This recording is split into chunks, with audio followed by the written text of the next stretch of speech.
for most people, it's words like loving, kind, gentle, and good.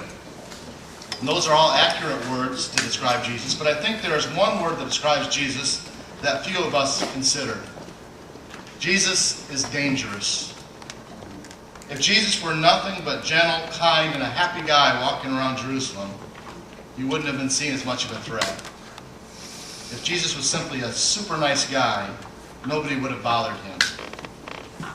And if you keep Jesus in the mold of a great role model, a kind and gentle teacher, and a moral guide, he's still not seen as much of a threat to anybody. That is not a complete picture. When Jesus walked around the earth, he was loved by many, but he was also hated. The religious leaders began to plot against Jesus early on because they could see he was a threat to their power and prestige. While Jesus wasn't violent, he was dangerous. He was dangerous because he preached radical ideas. He told people to welcome outsiders and sinners, to love their enemies, take up their cross and follow him. Jesus called the Pharisees blind guides and snakes. Even to his own disciples, he often talked harshly and made big demands on them. Jesus was not Mr. Rogers. Can you say Christian? I believe you could. He was not that. And because some of us have this incomplete picture of Jesus, meek and mild, we often think disciples of Jesus should be like that as well. We should be nice. I'm not saying we shouldn't be nice. I'm just saying there's a whole lot more to following Jesus than just being nice. Following Jesus is dangerous. Listen to this true story from the Bible, from Matthew 14, verses 22 through 33. Immediately, Jesus made the disciples get into the boat and go on ahead of him to the other side while he dismissed the crowd. After he had dismissed them, he went up on a mountainside by himself to pray. When evening came, he was there alone, but the boat was already a considerable distance from land, buffeted by the waves because the wind was against it. During the fourth watch of the night, Jesus went out to them walking on the lake. When the disciples saw him walking on the lake, they were terrified. "It's a ghost," they said, and cried out in fear. But Jesus immediately said to them, "Take courage. It is I.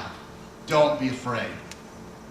"Lord, if it's you," Peter replied, "tell me to come to you walking on the water." And Jesus said, "Come."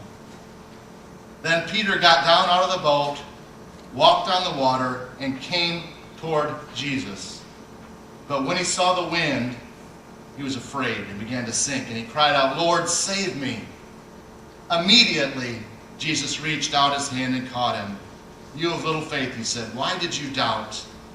And then they climbed into the boat, and the wind died down. And those who were in the boat worshipped him, saying, "Truly, you are the Son of God." Peter was willing to get out of the boat that was safe and dry and known, to walk on the water because of his loyalty to Jesus. Loyalty to Jesus sometimes takes you out of the place that you're comfortable and known to someplace dangerous and unknown. Loyalty to Jesus is dangerous to our status quo. Jesus makes radical demands on our lives. He calls us to stand out, to be different, to sometimes go against the flow instead of just floating down the stream. Sometimes he calls us, he calls you, he calls me to get out of the boat. Following Jesus is also dangerous because it can mess up the neat little plans we have for our lives. If we take Jesus seriously, we may ask us to give up some things we like, or to do some things we don't like. Jesus may call us to sit with people at lunch that are not cool, or stand up for somebody when it's easier to join in with the bullying. Following Jesus is dangerous because it's unpredictable. For those who like to plan every moment of their lives, Jesus threatens our sense of safety. In his book, Man's Quest for God, Abraham Heschel says, "In every mind there is an enormous store of not knowing, of being puzzled, of wonder, of radical amazement. Do you know it's okay to be puzzled? It's okay to not understand everything. It's okay to simply be amazed. The original disciples often didn't get it. They were there with Jesus in person, but they didn't understand. If Jesus were somebody we could easily figure out, somebody we could fit in a neat little box, he wouldn't be so dangerous. But he also wouldn't be world-changing. And Jesus is world-changing. As followers of Jesus, we should be too. It's not enough to look around and complain that the world is not as it should be. Dangerous loyalty to our King calls us to do something about it. Don't buy into the mentality that it's always been that way and it always will.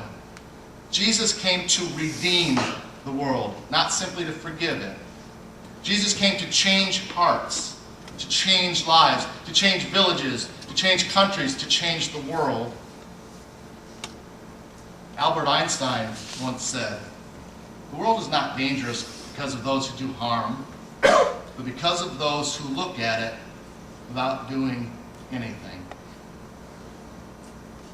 Dangerous loyalty to King Jesus means we have to be willing to take some risks. God designed men to be dangerous, says John Eldredge. Simply look at the dreams and desires written in the heart of every boy. To be a hero, to be a warrior, to live a life of adventure and risk. Sadly, most men abandon those dreams and desires, aided by a Christianity that feels like nothing more than pressure to be a nice guy.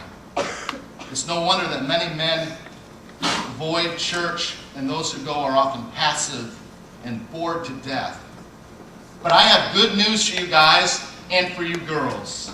Christianity should be more like a wild ride down the rapids than a gentle float in a pond. Now I want to make a disclaimer, and this is important. Doing wild and dangerous things just for the thrill of it or to impress your friends is dumb. It's not dangerous loyalty. It really isn't. In fact, it does a disservice to people like we saw in the video who really are facing danger. It's this cheap imitation stuff. That we do these thrills because we don't really have adventure in our lives, so we make up adventures. And we do things to impress people. That is not dangerous loyalty, and that's not something I would ever encourage you to do.